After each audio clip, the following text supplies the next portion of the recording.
Hai semuanya, kembali lagi bersama dengan Bu Linda di pembelajaran jarak jauh biologi. Nah, di pertemuan kemarin kita sudah belajar tentang pencemaran lingkungan, khususnya pencemaran air. Hari ini kita akan belajar tentang pencemaran yang kedua, yaitu pencemaran udara. Oke, langsung saja kita lanjutkan videonya. Nah, mari kita cermati gambar yang ada di bawah ini. Jika dilihat, gambar tersebut terlihat ada suatu kota yang sangat bersih dan juga nyaman untuk ditinggali.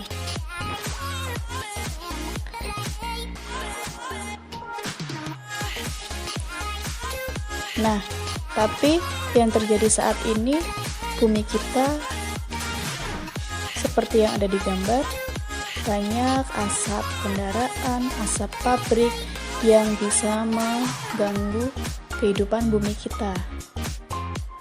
Ya, dengan keadaan yang sering dilakukan oleh aktivitas manusia menyebabkan keadaan bumi kita semakin memburuk. Nah, kita mulai dari pengertian pencemaran udara.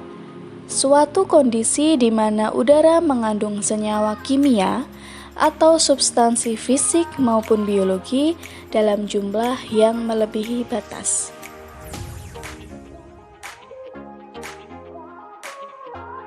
Polutan atau zat pencemar yang mencemari pencemaran udara berasal dari dua. Yang pertama ada partikel halus yang bisa dilihat, contohnya ada uap air, debu, asap, dan kabut. Yang kedua, meliputi gas-gas lain yang tidak bisa dilihat oleh mata, ada SO2, H2S, N2O, NO, NO2, NH3, CO2, COHC, dan CH4. Nah, sekarang kita akan bahas tentang zat-zat gas-gas yang tidak bisa dilihat oleh mata. Yang pertama, SO2 atau biasa disebut sulfur dioksida. Dia berasal dari pembakaran bahan bakar fosil batu bara dan pembakaran limbah tanah. Yang kedua ada H2S atau hidrogen sulfat, berasal dari kawah gunung yang masih aktif. Yang ketiga N2O atau nitrogen oksida, yang berasal dari hasil pembakaran. Yang keempat ada NO atau nitrogen monoksida, yang berasal dari gas kendaraan bermotor. NO2 atau nitrogen dioksida berasal dari pabrik pupuk dan juga asap kendaraan. Ada NH3 atau amonia, berasal dari proses industri, pembakaran industri. Yang ketujuh ada CO2, karbon dioksida, sering kita dengar ya, hasil pembakaran proses industri dan juga hasil pengeluaran sisa makhluk hidup. 8 ada CO, karbon monoksida, hasil pembakaran proses industri dan juga asap kendaraan. 9 HC atau hidrokarbon, hasil pembakaran proses industri. Dan yang terakhir ada CH4 atau metana, hasil dari sisa kotoran makhluk hidup. Macam-macam pencemaran udara. Yang pertama, pencemaran udara primer.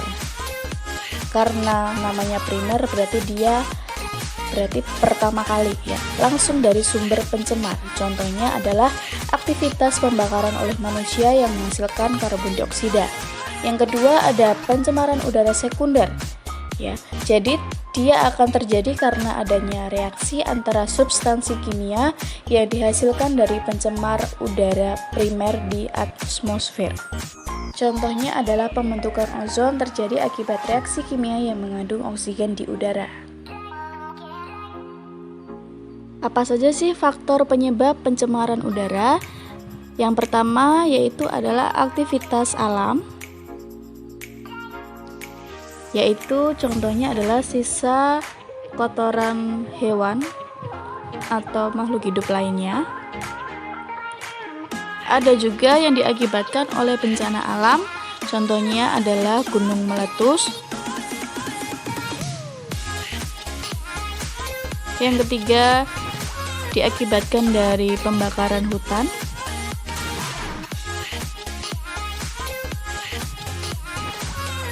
Nah, faktor penyebab pencemaran udara yang kedua adalah karena aktivitas manusia.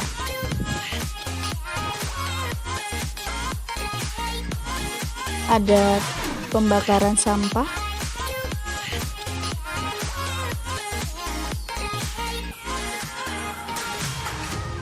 asap pabrik,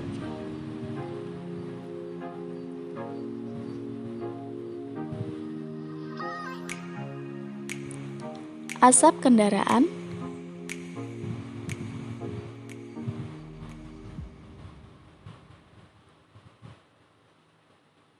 asap rokok,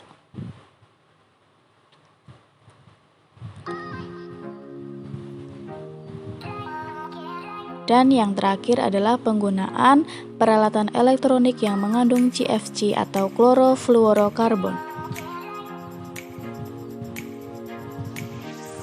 Dampak pencemaran udara yang pertama bagi kesehatan mengakibatkan penyakit sistem pernapasan.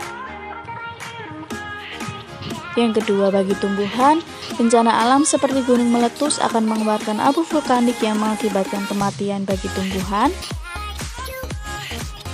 Yang ketiga, efek rumah kaca atau peningkatan suhu bumi.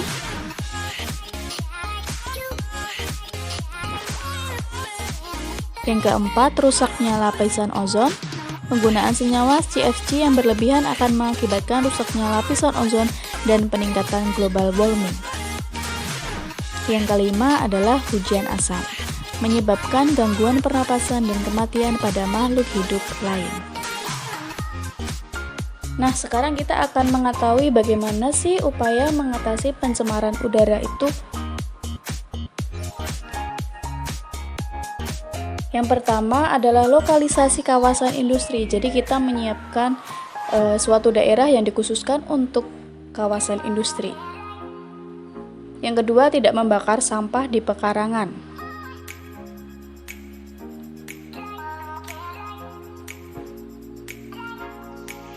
Lalu, tidak menggunakan peralatan elektronik yang mengandung CFC.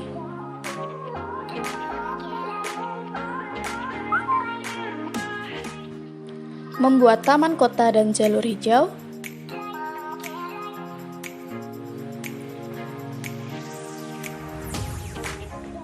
Mencari sumber bahan bakar ramah lingkungan, contohnya kelapa sawit ya, bisa digunakan untuk bahan bakar.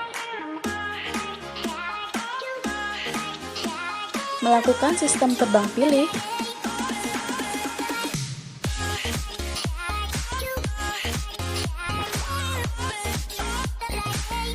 Memasang filter gas pada cerobong asap pabrik untuk menyaring senyawa-senyawa gas asap.